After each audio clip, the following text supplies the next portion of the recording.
Assalamualaikum, saya Aditya Ainul Yasa. Dan saya Elsa Sandy Nur Faulina. Kami Kami dari dari kelompok kelompok 8. 8. Hai semuanya, selamat datang di presentasi interaktif kami. Hari ini kita akan menjelajahi sebuah wilayah yang sering jadi penghubung penting antara dua benua besar. Tebak, di mana? Yap, bener banget. Kita akan bahas tentang realem Amerika Tengah, sebuah kawasan yang unik karena jadi jembatan antara Amerika Utara dan Amerika Selatan. Amerika Tengah itu negara bagian ya? Hehehe, bukan dong.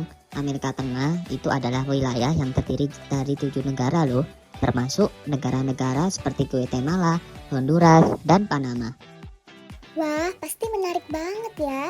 Apalagi katanya wilayah ini punya kekayaan budaya, geografi, dan sejarah yang luar biasa.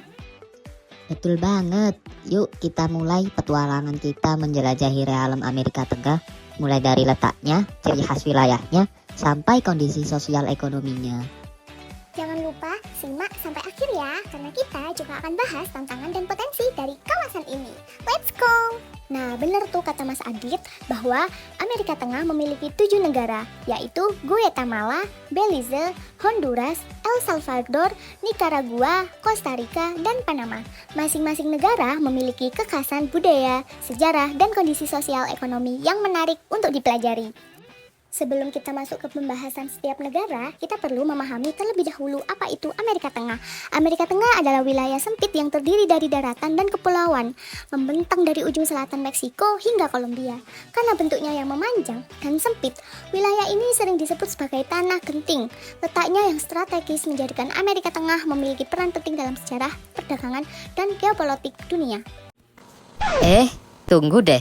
Kayaknya ada satu bagian penting yang tadi belum kita bahas. Kita belum ngomongin soal batas-batas wilayah Amerika Tengah.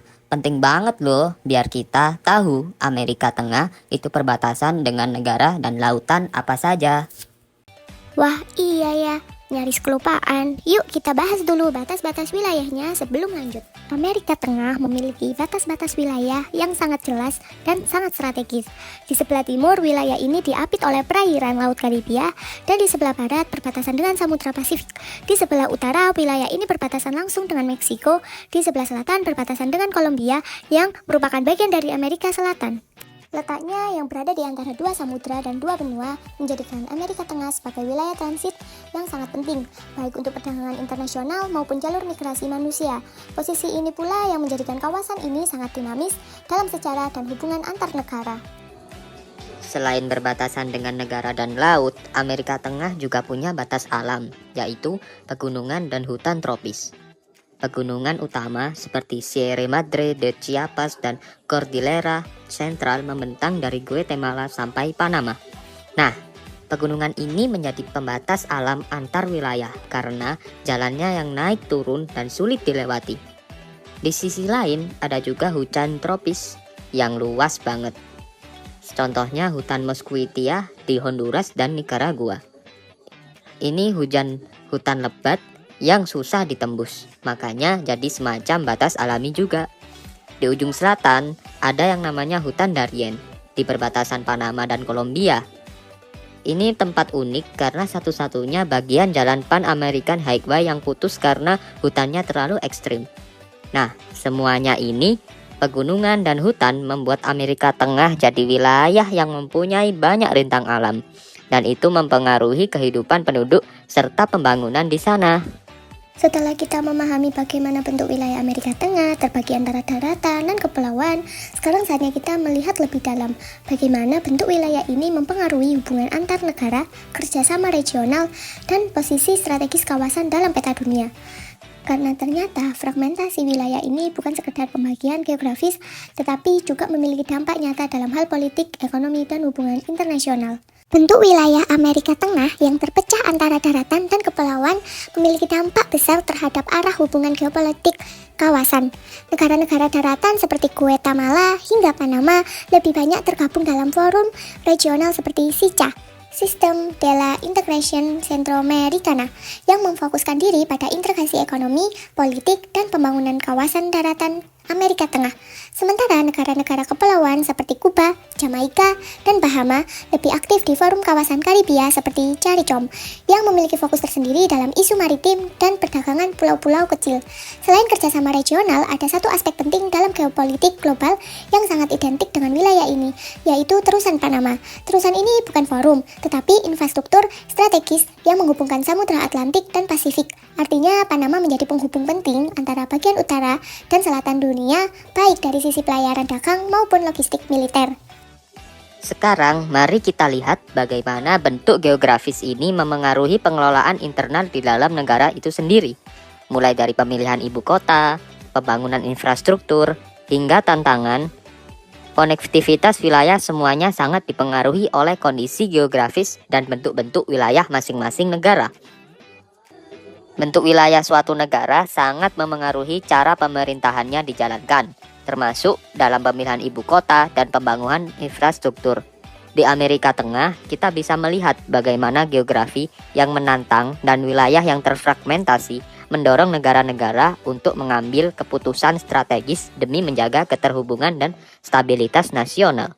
Beberapa negara seperti Honduras dan Nicaragua memilih ibu kota di wilayah tengah negara, yaitu Tegucigalpa dan Managua, sebagai bentuk penyesuaian terhadap bentang alam mereka yang penuh dengan pegunungan.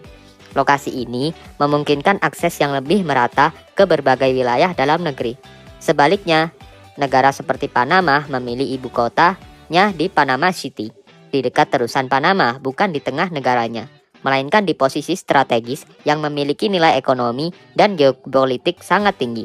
Hal ini menunjukkan bahwa keputusan lokasi ibu kota bisa didasarkan pada pertimbangan akses global dan posisi dagang. Sementara itu, di wilayah kepulauan seperti Bahama, ibu kota Nassau ditempatkan di pulau utama yang paling berkembang, yaitu New Providence. Keputusan ini didasarkan pada akses perdagangan laut dan pusat aktivitas ekonomi yang paling maju. Namun, tidak semua negara dapat dengan mudah menyatukan wilayahnya. Negara-negara dengan kondisi alam yang berat seperti Guatemala dan Honduras menghadapi tantangan besar dalam pembangunan infrastruktur. Pegunungan dan keterbatasan akses jalan menyebabkan beberapa wilayah terisolasi dan sulit dijangkau. Khususnya Panama, pengelolaan wilayah juga harus mempertimbangkan posisi terusan Panama yang sangat vital. Sebagian besar kegiatan ekonomi dan pembangunan terkonsentrasi di sekitar kawasan kanal, yang dimana hal ini menyebabkan ketimbangan wilayah di sisi lain negara ini. Setelah melihat bagaimana bentuk wilayah Amerika Tengah mempengaruhi cara negara-negara mengelola wilayahnya, kini saatnya kita fokus pada salah satu elemen paling strategis dan ikonik dari kawasan ini, yaitu terusan Panama. Kanal buatan manusia ini bukan hanya mengubah jalur pelayaran dunia, tetapi juga menjadi sumber kekuatan ekonomi, magnet investasi global, dan bahkan daya tarik wisata yang luar biasa. Terusan Panama yang dibuka pada tahun 1914 merupakan salah satu jalur pelayaran paling strategis di dunia. Kanal ini menghubungkan Samudra Atlantik dan Samudra Pasifik, mempersingkat waktu pelayaran antar benua secara signifikan bukan hanya sebagai jalur dagang. Kanal ini juga menjadi salah satu destinasi wisata unggulan di Amerika Tengah. Setelah mengalami perluasan besar pada tahun 2016, terusan Panama mampu menampung kapal-kapal super besar. Wisatawan dapat menyaksikan langsung proses penguncian air yang memungkinkan kapal melintasi perbedaan tinggi permukaan laut, sebuah pemandangan teknik rekayasa yang sangat mengesankan. Selain itu, tersedia museum dan pusat pengunjung yang mengedukasi tentang sejarah dan dampak kanal ini terhadap dunia. Hingga hari ini, terusan Panama memiliki kontribusi luar biasa terhadap perekonomian negara. Kanal ini menghasilkan lebih dari 2,5 miliar dolar US per tahun, baik dari biaya pelayaran maupun sektor pariwisata. Tidak hanya itu, keberadaan kanal juga menjadi daya tarik utama bagi investasi asing. Negara-negara besar seperti Amerika Serikat dan Tiongkok berlomba-lomba membangun hubungan ekonomi dan logistik dengan Panama, karena nilai strategis kanal ini di jalur perdagangan internasional. Namun, di balik keberhasilannya, terusan Panama juga menghadapi tantangan besar. Perubahan iklim dan kekeringan mulai mempengaruhi ketersediaan air tawar yang sangat penting untuk mengoperasikan sistem kanal. Jika air berkurang, kapasitas pelayaran bisa menurun, dan hal ini juga berdampak pada pariwisata serta pendapatan negara. Dengan peran strategisnya, kanal ini menjadi simbol kekuatan infrastruktur sekaligus pengingat akan pentingnya menjaga kelestarian lingkungan. Setelah kita membahas terusan Panama sebagai jalur pelayaran strategis dunia, kini kita akan melihat hubungan yang lebih luas antara wilayah Amerika Tengah dengan badan-badan perairan di sekitarnya. Dengan dikelilingi oleh Samudra Pasifik, Laut Karibia, dan Teluk Meksiko, kawasan ini tidak hanya memiliki keindahan bahari, tetapi juga berdampak besar terhadap geopolitik, ekonomi, pariwisata, bahkan keamanan maritim. Yuk kita bahas satu persatu. Amerika Tengah dikelilingi oleh 3 badan perairan utama, Samudra Pasifik di barat, Laut Karibia di timur, dan Teluk Meksiko di bagian utara. Kedekatan wilayah ini dengan lautan menjadikannya memiliki ketergantungan tinggi terhadap perairan, baik dari sisi geopolitik, ekonomi, pariwisata, hingga keamanan. Pertama, dalam hal geopolitik dan ekonomi, posisi ini menjadikan Amerika Tengah sebagai titik persimpangan jalur perdagangan laut internasional. Banyak pelabuhan penting beroperasi di kedua sisi benua, menjadikan kawasan ini pusat aktivitas logistik dan ekspor-impor yang vital. Kedua, dampaknya pada sektor pariwisata juga sangat besar. Negara-negara seperti Costa Rica, Belize, dan Jamaika memanfaatkan keindahan pantai tropis dan terumbu karang untuk menarik wisatawan di seluruh dunia. Aktivitas wisata laut seperti menyelam, pesiar, dan ekowisata menjadi andalan ekonomi lokal. Namun, di sisi lain, resiko keamanan maritim juga meningkat. Kawasan ini rawan terhadap perdagangan ilegal, penyelundupan, dan aktivitas perompak di beberapa jalur perairan. Selain itu, kerusakan lingkungan laut akibat aktivitas industri dan pariwisata yang tidak terkendali menjadi tantangan tambahan yang harus dihadapi. Nah, kini kita akan melihat bagaimana negara-negara di kawasan ini mengelola sistem transportasi mereka untuk mendukung konektivitas dan pembangunan nasional. Salah satu contoh paling menonjol adalah Panama, yang memanfaatkan letak geografisnya secara maksimal. Yuk kita lihat bagaimana jalur darat, laut, dan udara membentuk sistem transportasi utama di kawasan ini. Panama memiliki posisi geografis yang sangat strategis, membentang sempit di antara Samudra Pasifik dan Laut Karibia. Karena bentuknya yang memanjang dan sempit, negara ini mampu mengembangkan sistem transportasi yang terintegrasi dari ujung ke ujung menghubungkan wilayah melalui jalur darat, laut, dan udara. Yang pertama adalah terusan Panama yang tidak hanya menjadi jalur pelayaran internasional tetapi juga jalur logistik nasional yang penting. Lalu ada Pan American Seaway, jaringan jalan darat utama yang membentang yaitu dari utara ke selatan, meskipun masih ada tantangan besar di bagian selatan yaitu Kap Darren yang sudah dijelaskan oleh Mas Adi sebelumnya, wilayah hutan tropis yang belum tersambung oleh jalan raya karena alasan lingkungan dan keamanan.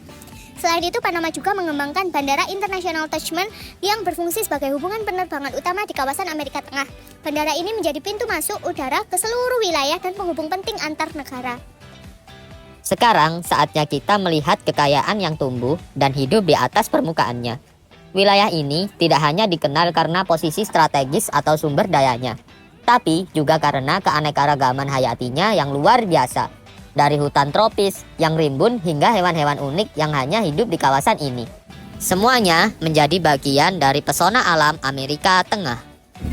Wilayah Amerika Tengah dikenal sebagai salah satu kawasan dengan keanekaragaman hayati tertinggi di dunia. Hal ini dipengaruhi oleh letaknya di wilayah tropis serta iklim yang panas dan lembab sepanjang tahun. Kawasan ini didominasi oleh hutan hujan tropis yang membentang dari wilayah pesisir Pasifik hingga Karibia.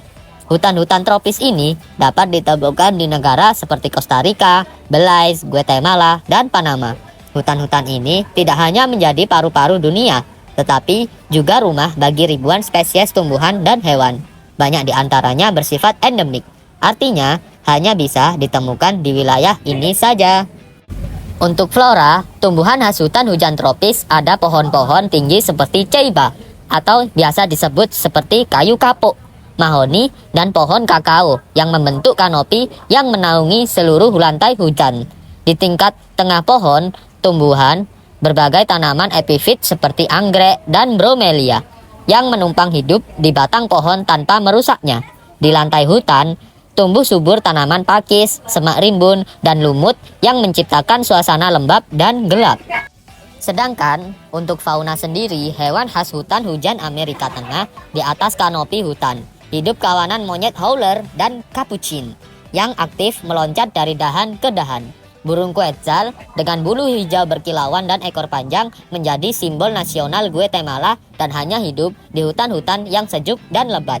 Di lantai hutan, tersembunyi predator seperti ular boa dan ver de lance, ular berbisa yang sangat ditakuti di kawasan ini. Dan sebagai penguasa daratan, terdapat jaguar dan ocelot, dua karnivora besar yang berburu secara senyap di tengah hutan yang lebat. Selanjutnya kita akan membahas penduduk, bahasa, dan budaya di Amerika Tengah. Amerika Tengah sendiri dihuni oleh sekitar 50 juta jiwa per tahun 2024. Sebagian besar penduduknya tinggal di negara-negara seperti Guatemala, Honduras, dan Nicaragua. Namun tingkat kepadatan tidak selalu seimbang. Misalnya, El Salvador memiliki kepadatan tertinggi di kawasan ini dengan lebih dari 300 jiwa per kilometer persegi. Sebagian besar penduduk menggunakan bahasa Spanyol sebagai bahasa utama, kecuali di Belize yang menggunakan bahasa Inggris. Menariknya, bahasa-bahasa pribumi masih tetap hidup dan digunakan, terutama di daerah pedalaman. Disinilah kita bisa melihat kekayaan budaya asli yang masih bertahan hingga kini. Salah satu contoh paling kuat dari keberlanjutan budaya asli adalah suku Maya. Nah, mereka merupakan peradaban kuno yang dahulu menghuni wilayah Guatemala, Belize, Honduras Barat, dan El Salvador. Hingga hari ini, jutaan keturunan suku Maya masih hidup di kawasan tersebut dan menggunakan bahasa mereka sendiri seperti Kichi, Kichi, dan Mam. Selain bahasanya, warisan suku Maya juga tampak dalam pakaian adat, struktur masyarakat, serta kepercayaan dan sistem kalender kuno yang pernah mereka kembangkan. Budaya di Amerika Tengah sendiri merupakan perpaduan 3 lapisan utama, yaitu yang pertama budaya pribumi Mesoamerika seperti Maya dan Nahua, 2 budaya Afro-Karibia berkembang di pesisir timur seperti Honduras dan Belize. Yang terakhir yaitu pengaruh Amerika Serikat terasa kuat, terutama di Panama dan Belize. Jadi keberagaman budaya di kawasan ini bukan hanya soal warisan sejarah, tapi juga tentang bagaimana identitas lokal dan global hidup berdampingan dalam masyarakat modern. Terima kasih telah menyimak video pembelajaran tentang realem Amerika Tengah. Semoga materi yang telah disampaikan dapat menambah wawasan serta pemahaman kalian mengenai karakteristik wilayah kekayaan alam hingga dinamika sosial yang ada di kawasan ini. Jangan lupa untuk terus belajar dan mengeksplorasi lebih dalam tentang dunia geografis di sekitar kita. Sampai jumpa di video pembelajaran selanjutnya dan tetap semangat belajar!